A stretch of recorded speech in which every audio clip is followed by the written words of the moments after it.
Hello again. This video is one of a series on the economics of unemployment. And in this topic video, we're going to focus on the consequences of unemployment.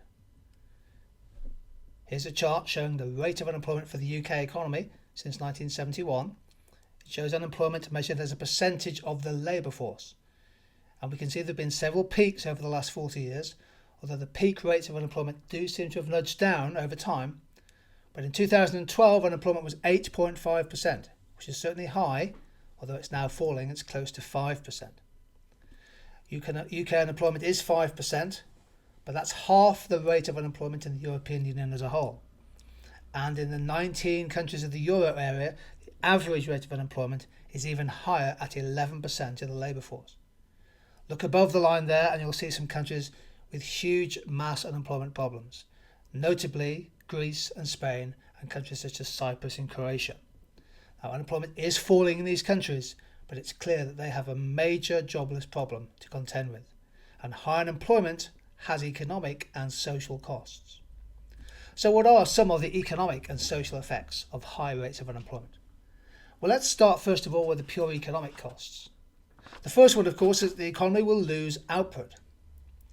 Because the economy is now operating inside its production possibility frontier, it's therefore working below its productive potential and is therefore productively and allocatively inefficient. High unemployment will also lead to a fall in real incomes for those in work and clearly lower living standards, reductions in living standards for those directly affected, the unemployed and their families. The government also suffers when unemployment is high. Government finances worsen because the state is having to pay more in welfare and is getting less back in tax revenues, for example, direct tax and national insurance. But as a result, the budget deficit will go up with the rate of unemployment increases. And a major potential problem, particularly if young people find that they can't get work in their home economy, is that high rates of unemployment could lead to depopulation or a brain drain effect as the unemployed move overseas in search of paid work. The economic costs are important, but so too are the social or the external costs of unemployment. So we associate a rise in joblessness with an increase in relative poverty, and it could also increase benefit dependency amongst those families most affected. There's some evidence that high unemployment also places extra demands on the National Health Service, particularly due to stress-related illnesses. And there's also a link between high rates of unemployment and many social factors. So those out of work are more likely to enter poverty, to suffer divorce and separation, bouts of bad health and depression, and other negative externalities. In other words, one can argue that high rates of unemployment is a price that we all pay, especially as taxpayers. There can be some plausible beneficial effects of high unemployment, one of which is that the rate of inflation may come down because there's a big pool of unemployed labour. And another could be that when unemployment rates go up, for example in a recession, some of the unemployed may decide to start their own business or retrain as a way of re-energising their employment prospects. But I think it's quite hard to make the case that high unemployment is good for a country. It clearly isn't. This chart is revealing in the sense that it shows how long people have been unemployed for. The blue line at the bottom shows people who've been out of work for less than 6 months. And typically those people are either frictionally or cyclically unemployed. Now that figure is falling as it is for the other aspects of unemployment. But notice the three bits of the chart lie above, in red and in green and in purple. Those people have been out of work for at least 6 months, the green have been out of work for at least a year, and purple out of work for at least 2 years. And this chart reminds us that even though unemployment is falling, the UK still has many people who are out of work for a long period of time. One of the interesting aspects of unemployment theory is that we start to talk about the long-term consequences of people not having a job.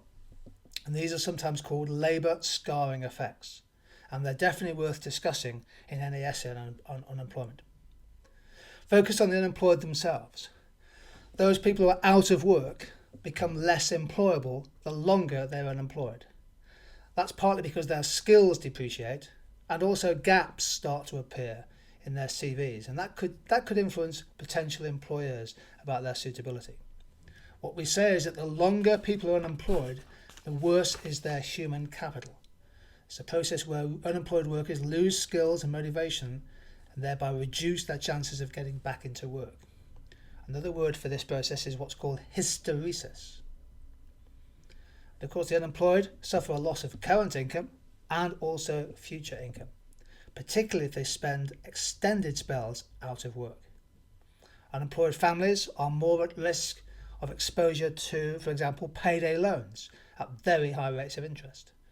And we can notice a link between the length of time someone is out of work and a deterioration in physical and emotional health. It makes it less likely that these people will find work again. We have to keep in mind that the labour market is a dynamic process.